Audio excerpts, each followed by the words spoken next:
बिस्मिल्लाहिर्रहमानिर्रहीम। आज हम सिंपल पेंडुलम के बारे में दूसरा टॉपिक लेकर आ रहे हैं, तो हमारे साथ जुड़े रहे और वीडियो को पूरा देखें ताकि आपको पूरी की पूरी कॉन्सेप्ट समझ में आ जाए। इंशाल्लाह हम ऐसी कोई बात नहीं छोड़ेंगे जो कि कंसेप्चुअल हो और सिंपल पेंडुलम के बारे में हो। आज हम बात करते हैं term related with simple pendulum के। सिंपल पेंडुलम के साथ कौन कौन सी टर्म्स है जो कि इसके साथ इसका कनेक्शन है। तो सबसे पहले हम बात करते हैं सिंपल पेंडुलम के बारे में। तो जी ये हो गया हमारे पास सिंपल पेंडुलम। मैंने पिछले लेक्चर में भी सिंपल पेंडुलम के बारे में काफ़ी बातें आपको बताई है कि ये हमारे पास एक सिंपल पेंडुलम है। सिंपल पेंडुलम किया है तो इसको फिर से हम डिफाइन करते हैं।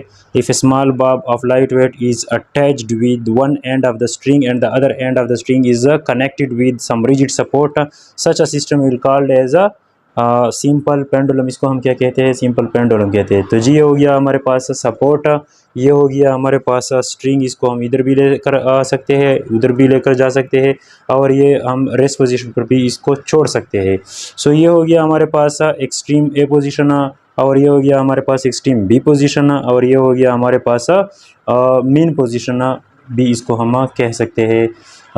तो बात करते हैं हम अभी कि मीन पोजीशन पर क्या सिचुएशन होती है, एक्सट्रीम पोजीशन पर कौन सी सिचुएशन होती है। यहाँ पर आप देख सकते हैं कि मीन पोजीशन पर ये जो टेंशन है ये ऊपर की तरफ लग रहा है, क्योंकि टेंशन हमेशा एक ऐसी फोर्स को कहते हैं जो कि पुलिंग फोर्स के डायरेक्शन में एक्ट करता है।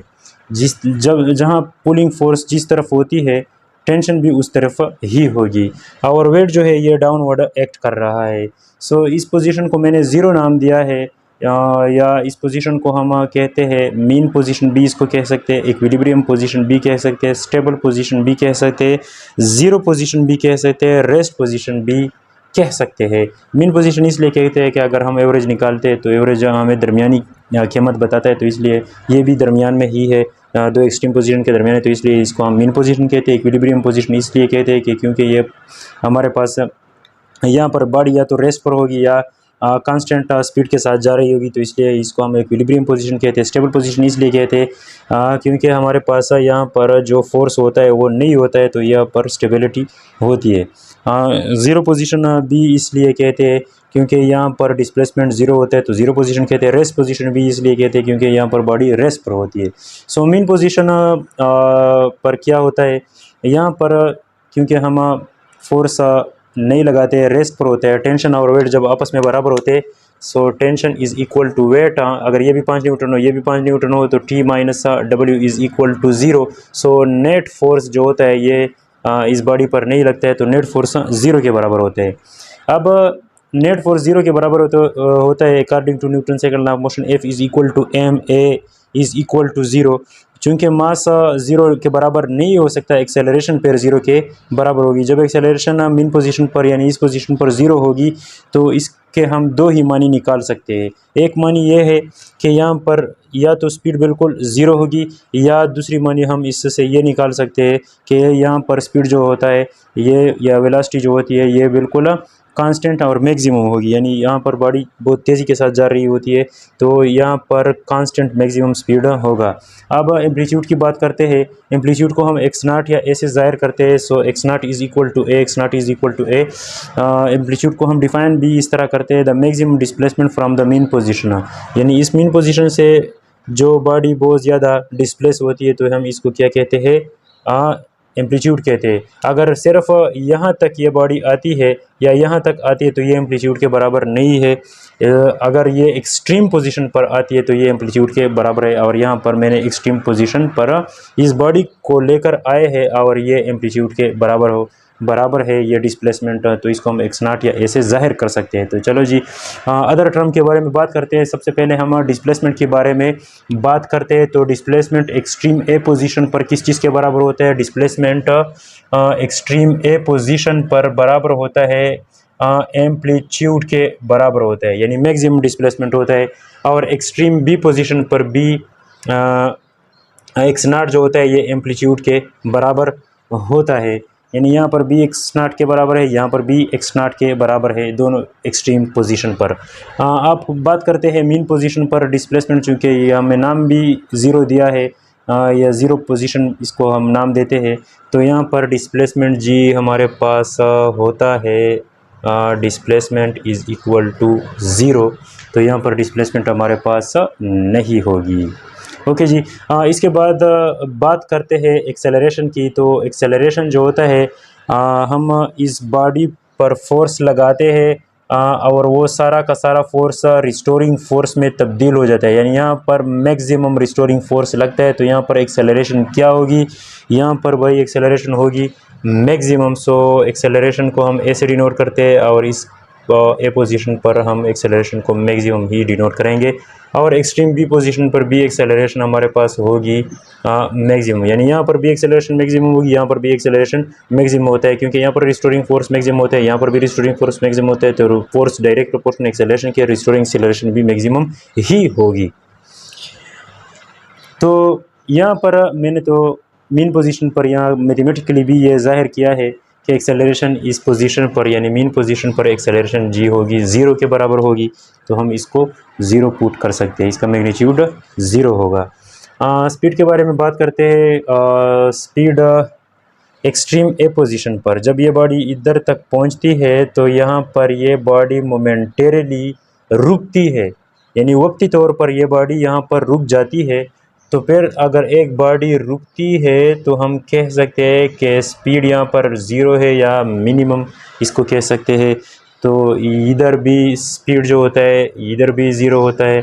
और मीन पोजीशन पर जो स्पीड होता है, अगर आपको एमसीक्यूज में दिया गया है कि यहाँ पर एक्सट्रीम पोजीशन पर स्पीड कितनी होगी, तो आप अगर आपको ऑप्शन में ज़ीरो नहीं है मिनिमम सिर्फ लिखा है तो आप मिनिमम ही लिख सकते हैं।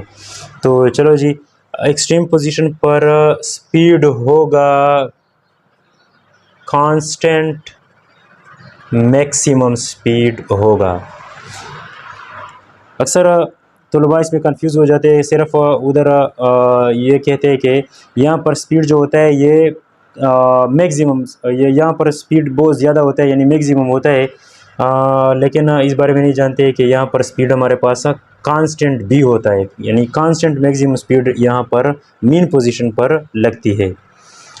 इसके बाद बात करते हैं काइनेटिक एनर्जी की। काइनेटिक एनर्जी किस चीज़ के बराबर होती है? Kinetic energy is equal to half mv² के बराबर होता है। तो यहाँ पर काइनेटिक एनर्जी जो है ये डायरेक्ट प्रोपोर्शन, ये दोनों कांस्टेंट है। So kinetic energy is directly proportion to v²। तो काइनेटिक एनर्जी यहाँ पर ज़ीरो हुई क्योंकि यहाँ पर स्पीड ज़ीरो है। एक्सट्रीम ए पोजीशन पर जो स्पीड होता है ये मोमेंटेरली ज़ीरो के बराबर होता है। तो यहाँ पर kinetic energy is equal to zero. तो एक्सट्रीम ए पोजीशन पर जो अमल होता है एक्सट्रीम बी पोजीशन पर भी वही अमल दोहराएगा। तो एक्सट्रीम बी पोजीशन पर भी काइनेटिक एनर्जी ज़ीरो के बराबर होगी। और काइनेटिक एनर्जी चूँकि यहाँ पर जो मीन पोजीशन है यहाँ पर स्पीड मैक्सिमम है, तो काइनेटिक एनर्जी जी यहाँ पर होगा मैक्सिमम। सो यहाँ पर काइनेटिक एनर्जी मैक्सिमम होगी। अब पोटेंशियल एनर्जी की बात करते हैं। चूँकि एक्सट्रीम ए पोजीशन पर काइनेटिक एनर्जी ज़ीरो होती है, एक्सट्रीम बी पोजीशन पर भी काइनेटिक एनर्जी ज़ीरो होती है, और यहाँ पर जो काइनेटिक एनर्जी होती है वो बहुत ज़्यादा होती है, कांस्टेंट होती है, मैक्सिमम होती है। तो यहाँ पर ये काइनेटिक एनर्जी जब इस बॉडी को हम यहाँ लेकर आते हैं तो काइनेटिक एनर्जी आहिस्ता आहिस्ता कम हो के सारा का सारा पोटेंशियल एनर्जी में कन्वर्ट होती है। तो यहाँ पर पोटेंशियल एनर्जी जो होती है एक्सट्रीम ए पोजीशन पर वो जी यहाँ पर होगी मैक्सिमम, क्योंकि सारा काइनेटिक एनर्जी इस पोजीशन पर आकर पोटेंशियल एनर्जी में तब्दील हो जाएगी और काइनेटिक एनर्जी यहाँ पर ज़ीरो होगी। और potential energy extreme B position पर भी हमारे पास किस चीज़ के बराबर हो जाएगी? मैक्सिमम के बराबर हो, यानी ये एक अमल अगर यहाँ होता है तो एक्सट्रीम बी पोजीशन पर भी वही अमल दोहराएगा। इसके बाद potential energy at the mean position. तो जब ये बॉडी एक्सट्रीम पोजीशन से मीन की तरफ आती है तो इसके साथ पोटेंशियल एनर्जी यहाँ पर मैक्सिमम होती है, ज़्यादा होती है, तो यहाँ पर आते आते पोटेंशियल एनर्जी कन्वर्ट होती है काइनेटिक में, काइनेटिक में, काइनेटिक में, और यहाँ पर आकर सारा का सारा पोटेंशियल एनर्जी कन्वर्ट होती है काइनेटिक एनर्जी में। सो यहाँ पर पोटेंशियल एनर्जी चूँकि नहीं है, कन्वर्ट हुई है काइनेटिक एनर्जी में, so potential energy at mean position will be equal to zero. आप टोटल एनर्जी की बात करते हैं, so total energy mean position पर कितनी होगी, एक्सट्रीम पोजीशन पर कितनी होगी, total energy of the system will remain constant, ये कांस्टेंट के बराबर होती है। अगर हमारे पास चलो बात करते हैं टोटल एनर्जी की एक extreme position, so total energy at extreme A position पर किस चीज़ के बराबर होती है, पोटेंशियल एनर्जी जमा काइनेटिक एनर्जी इसके बराबर होती है। चूँकि पोटेंशियल एनर्जी जो होती है एक्सट्रीम ए पोजीशन पर मैक्सिमम होती है और काइनेटिक एनर्जी इस पोजीशन पर ज़ीरो है, तो चलो जी ये पर मैंने ज़ीरो पुट किया, तो यहाँ पर टोटल एनर्जी सारा का सारा पोटेंशियल एनर्जी के फॉर्म में होगा। यहाँ पर जो मीन पोजीशन है, यहाँ पर टोटल एनर्जी किस चीज़ के बराबर हुई, पोटेंशियल एनर्जी जमा काइनेटिक एनर्जी। यहाँ पर पोटेंशियल एनर्जी ज़ीरो है, सो काइनेटिक एनर्जी के फॉर्म में होगा टोटल एनर्जी मीन पोजीशन पर, और एक्सट्रीम बी पोजीशन पर भी टोटल एनर्जी जो है ये किस चीज़ के बराबर हो जाएगा, potential energy plus kinetic energy. Okay जी, सो यहाँ पर kinetic energy at B position is equal to zero, तो यहाँ पर ये तो ज़ीरो हो गया, सिर्फ पोटेंशियल एनर्जी ही रहेगी। तो आप इसको इस तरह भी समझ सकते हैं। तो ये हो गए हमारे पास terms which are related with the simple pendulum performing simple harmonic motion. Time period के बारे में बात करते हैं, तो टाइम पीरियड के बारे में हम किस तरह बात करें, यहाँ पर एक छोटा सा पेंडुलम अगर हम बनाए, ये हो गया हमारे पास एक पेंडुलम, और पेंडुलम जब इस पोजीशन पर आता है तो टाइम t1 लेता है, जब इस पोजीशन पर वापस आता है तो टाइम t2 लेता है, लेकिन इस पोजीशन पर नहीं रुकता है, इनर्शिया की वजह से इस पोजीशन पर आता है, तो जब ये इस पोजीशन पर आता है तो टाइम t3 लेता है, और जब वापस एक साइकिल कंप्लीट करता है तो टाइम t4 लेता है। सो यहाँ पर जो टोटल टाइम पीरियड होता है वो होता है t1 plus t2 plus t3 plus t4 इसके बराबर होता है। इसे आप क्लियरली देख सकते हैं। सो टाइम पीरियड का डिफिनीशन भी इससे हम निकाल सकते हैं। फिज़िक्स की खूबसूरती है कि जो बात हम डायग्रामेटिकली कर सकते हैं तो इसको हम बयान में तब्दील कर सकते हैं। सो time period is denoted by capital T, इसको हम कैपिटल टी से डिनोट करते हैं, जाहिर करते हैं। The time required to complete one cycle और वन रोटेशन और one vibration is called as a time period. एक साइकिल को मुकम्मल करने के लिए जितनी वक्त दरकार होती है इसको हम क्या कहेंगे भाई, इसको हम कहते हैं टाइम पीरियड। या time period is the reciprocal of frequency, ये फ्रीक्वेंसी का बिल्कुल उलट है। यानी टाइम पीरियड जो होता है ये साइकिल डिवाइडेड बाई टाइम के बराबर होता है, यानी कितने टाइम में कितने साइकिल कंप्लीट होते हैं, और यहाँ पर कितने साइकिल कितने टाइम में कंप्लीट होते हैं, तो ये बिल्कुल उलट है, आपस में इन्वर्स है। सो हम इधर सिर्फ इतना ही लिख सकते हैं, द रेसिप्रोकल ऑफ फ्रीक्वेंसी। तो अब हम टाइम पीरियड का जो मैथमेटिकल रिलेशन है सिंपल पेंडुलम के लिए, इसे निकालने की कोशिश करते हैं। तो पहले हम स्पीड की बात करते हैं। तो स्पीड में टाइम होता है और टाइम यहाँ से निकाल सकते हैं। सो लीनियर केस में स्पीड किस तरह होता है, डिस्टेंस अपॉन टाइम। तो टाइम को इधर शिफ्ट करते हैं, स्पीड को इधर शिफ्ट करते हैं, t is equal to S divided by V, तो हम इस तरह निकाल सकते हैं। लेकिन ये तो लीनियर केस है। एंगुलर केस में हमारे पास किस तरह होता है, एंगुलर केस में एंगुलर वेलोसिटी बराबर होता है एंगुलर डिस्प्लेसमेंट अपॉन टाइम।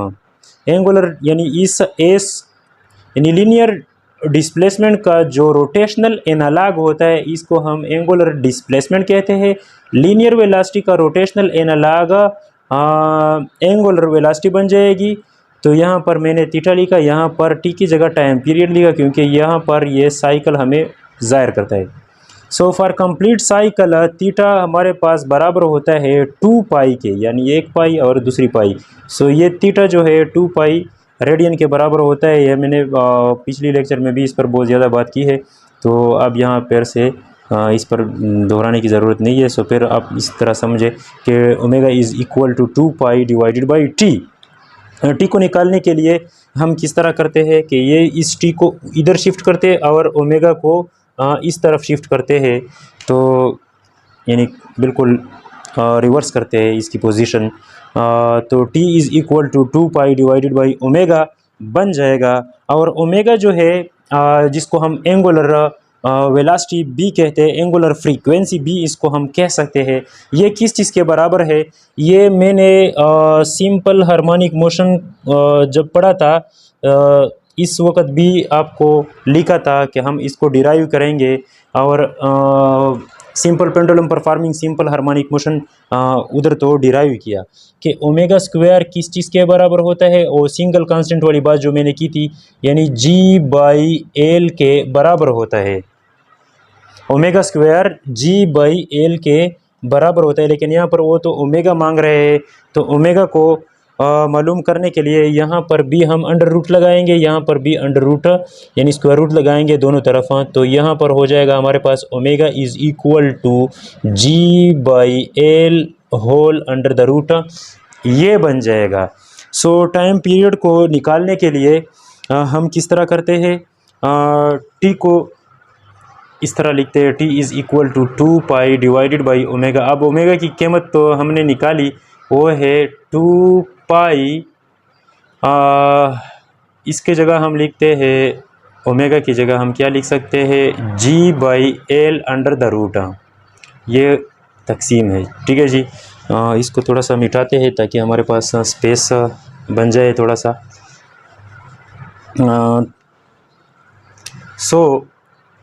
इसको हम इस तरह भी लिख सकते हैं, अगर किसी को कैलकुलेशन ना आती हो तो इसकी आसानी के लिए मैं इस तकसीम को थोड़ा सा दूसरे अंदाज में लिखता हूँ। सो 2 पाई इस तकसीम को हम इस तरह भी लिख सकते हैं, जी बाई एल, और इस अंडर रूट को हम सेपरेट लगाएंगे, जी पर सेपरेट एल पर सेपरेट लगाते हैं, यानी इसको हम जुदा कर सकते हैं या फिर इसको कंबाइन कर सकते हैं, कोई बात नहीं है। फिर इस तकसीम को जब हम ज़रब में तब्दील करते हैं तो किस तरह होता है, so is equal to 2 pi multiply by, अगर हम इस तकसीम को ज़रब में कन्वर्ट करते हैं तो ये एल ऊपर चला जाएगा और ये जी जो है ये नीचे आएगी according to the rule of mathematics. So L under the root divided by G under the root.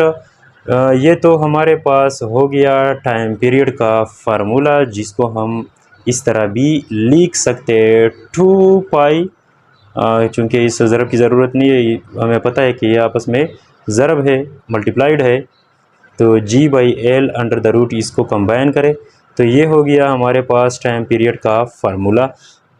अब टाइम पीरियड जो है इसको मैं थोड़ा सा एक और अंदाज में भी बयान करना चाहूँगा, जिसको समझ ना आई हो कि ये सिर्फ़ और सिर्फ टाइम पीरियड जो होता है लेंथ पर डिपेंड करता है।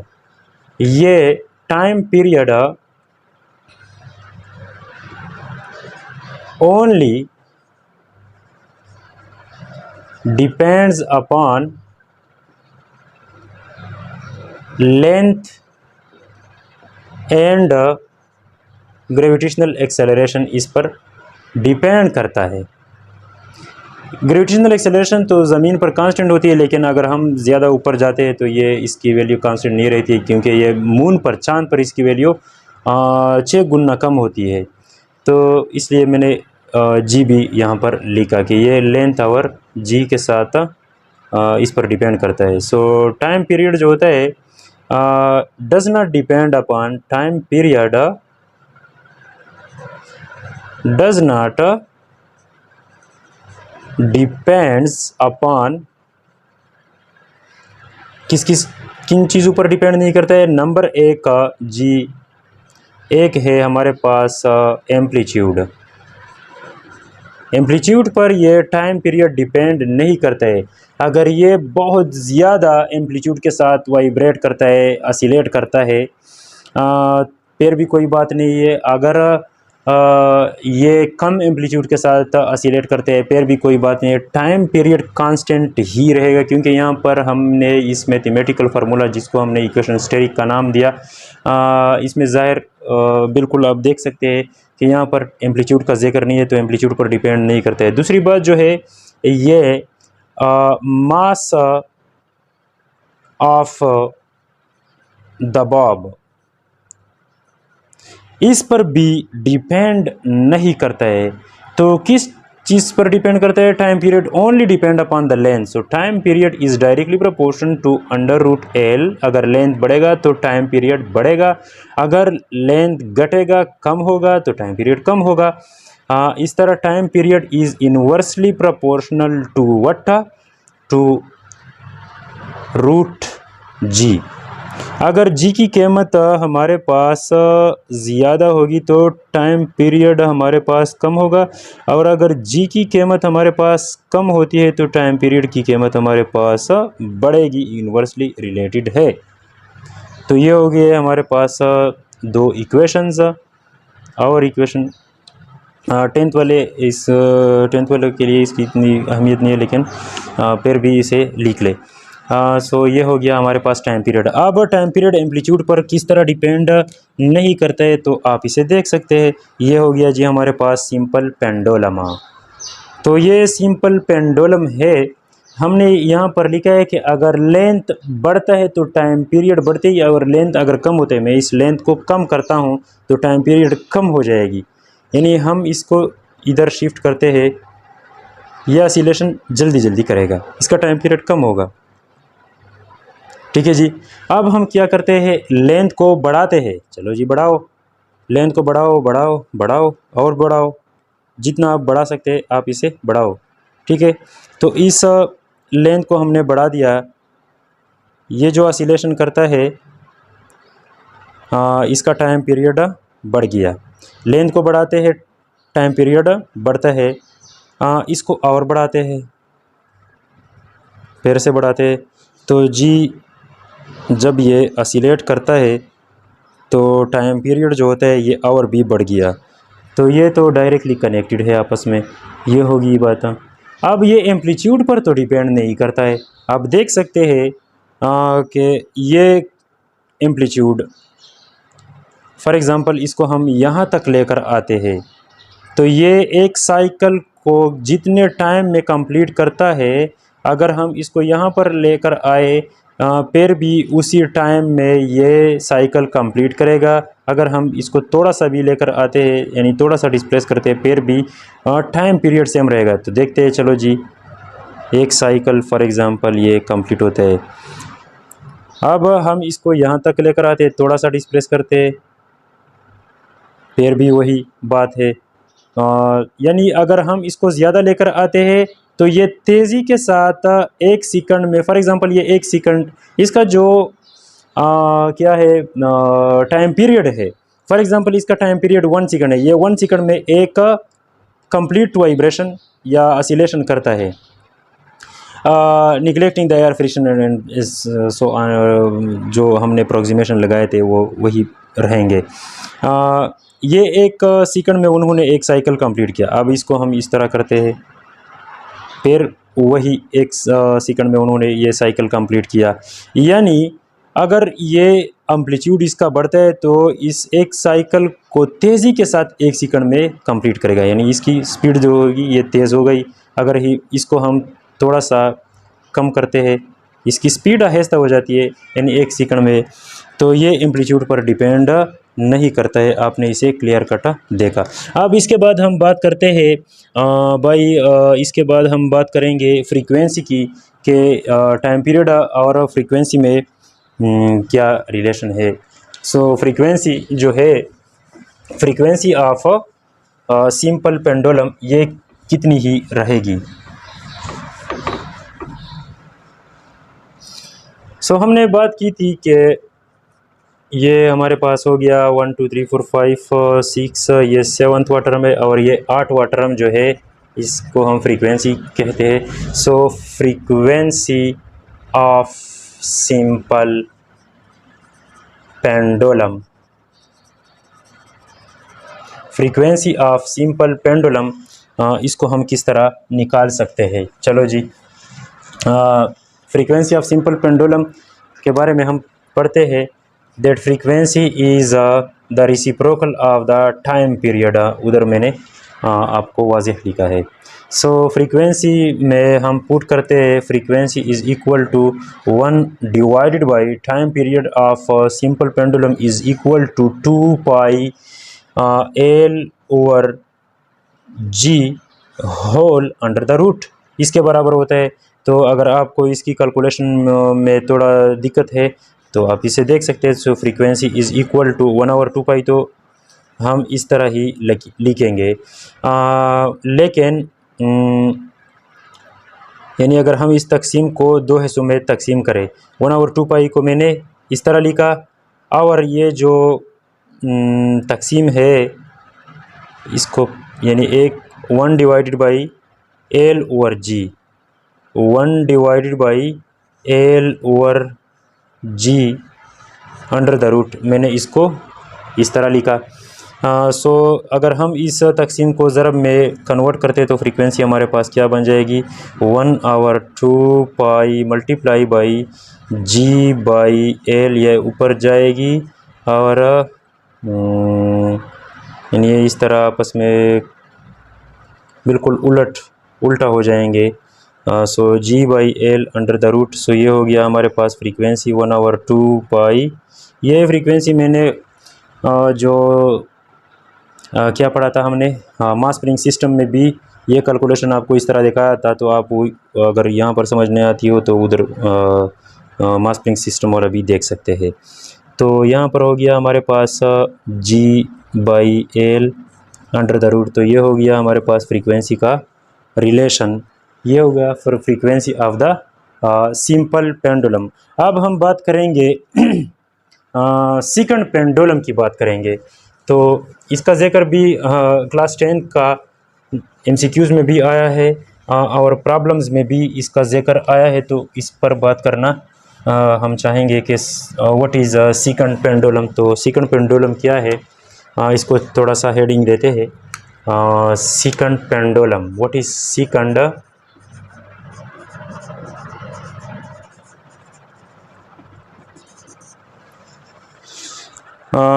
if the time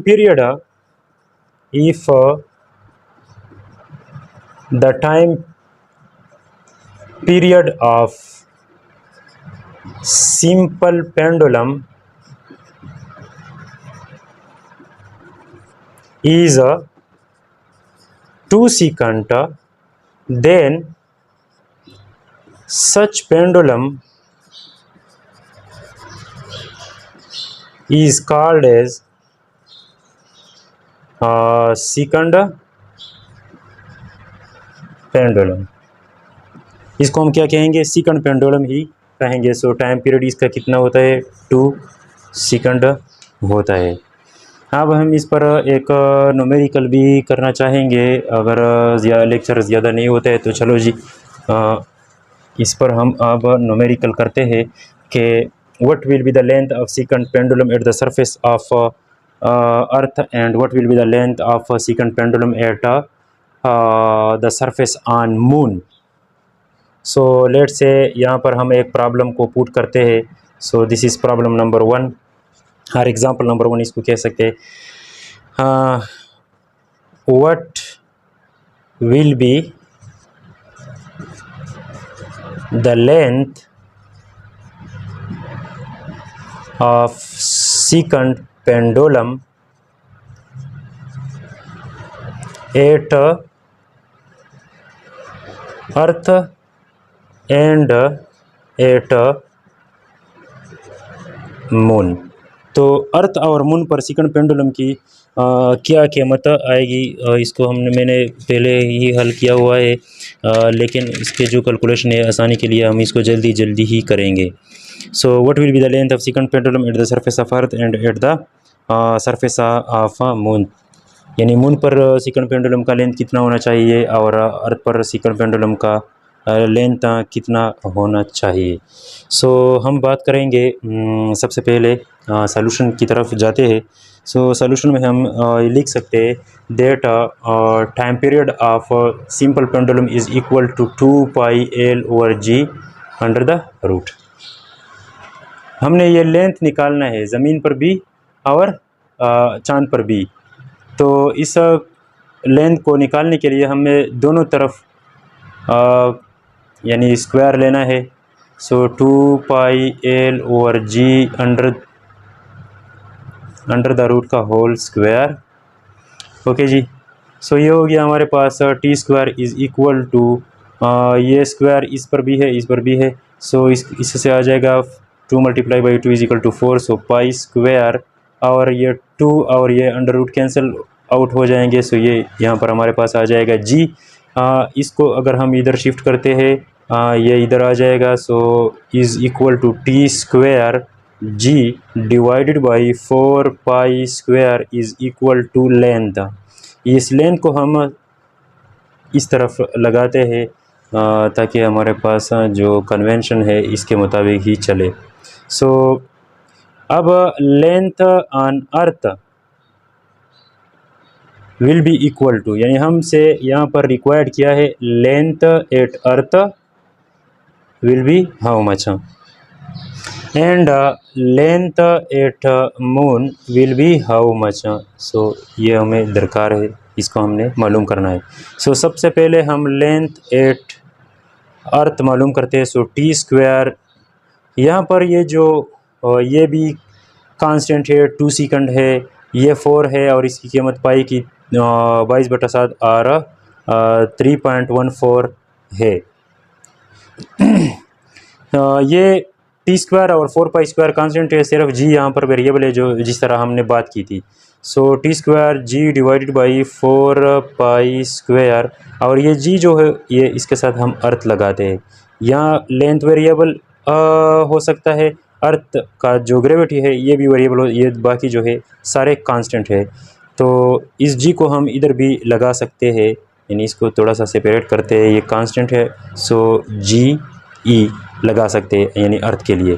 so putting the values G length on the surface of earth will be equal to 2 square divided by 4 pi की कीमत होती है हमारे पास 3.14 का square into gravity at the earth surface जो होती है 9.8 होती है हमारे पास। तो ये 2 स्क्वायर यहाँ पर मैंने 4 लिखा है, सॉरी यहाँ पर टाइम पीरियड 2 सेकंड होता है। सो टाइम पीरियड पर सिर्फ स्क्वायर है तो मैं भी यहाँ पर स्क्वायर लिखता हूँ। ये 2 स्क्वायर से 4 आता है और ये 4 कैंसिल आउट करेंगे। इस 3.14 से 9.8 आता है तो ये और ये आपस में कैंसिल करेंगे। बाकी क्या रहेगा, length at the surface of earth will be equal to 1 metre. So length at the surface of earth 1 metre आया और इसको हम पहले स्टैंडर्ड लेंथ मानते थे, यानी पहला डिफिनीशन जो मीटर का था कि 1 मीटर कितना होता है। सो इसको हम ने डिफाइन किया था the length of second pendulum at the surface of earth will be equal to 1 metre. So ये 1 मीटर का डिफिनीशन भी हो गया। सो पहले डिफिनीशन था जो लेंथ का वो यानी स्टैंडर्ड मीटर को हम इस तरह डिफाइन करते थे और ये 1 मीटर 100 सेंटीमीटर के बराबर होते हैं। फिर तो उधर बात 9th क्लास में हमने तफसीली बताई थी। तो ये हो गया हमारे पास length at the surface of earth and now length at the surface of moon. So L M will be equal to, यहाँ पर एम लिखते हैं यहाँ पर भी एम लिखते हैं, किस चीज़ के बराबर हो जाएगा, T square G M divided by 4 pi square. T square यानी सेकंड पेंडुलम का जो टाइम पीरियड होता है वो कांस्टेंट होता है, 2 सेकंड ही रहता है। सो यहाँ पर भी मैंने 2 का स्क्वायर लेंगे और जी की जगह जो gravity at the surface of moon, यानी जी मून जो है ये अर्थ की नस्बत 6 गुना कम है। ठीक है जी। तो यहाँ पर हम लिखते हैं जी ई डिवाइडेड बाई 6, यानी जी एम की जगह मैंने जी ई बाई 6 लिखा। इस इक्वेशन को देखते हुए आवर पेयर 4 पाई का स्क्वायर हम निकालते हैं। ये 2 स्क्वायर और 4 तो आपस में कैंसिल करेंगे। पाई से यहाँ पर मैंने ये कैलकुलेशन किया हुआ है, आप देख सकते हैं कि पाई 3.14 का होल स्क्वायर के बराबर होता है और जी एट द अर्थ सरफेस जी ई 9.8 के बराबर होता है। तो ये आपस में कैंसिल आउट हो सकते हैं। So pi square will cancel out with the G E. So length at moon of second pendulum should be 1 hour 6 metre. So ये हो गया length at the surface of moon. Thank you very much for your time. आपका सबका बहुत शुक्रिया देखने के लिए, हमें वक्त देने के लिए। आज के लिए इतना ही काफ़ी है। इंशाल्लाह फिर से नए लेक्चर के साथ हम हाज़िर होंगे। खुदा हाफिज़।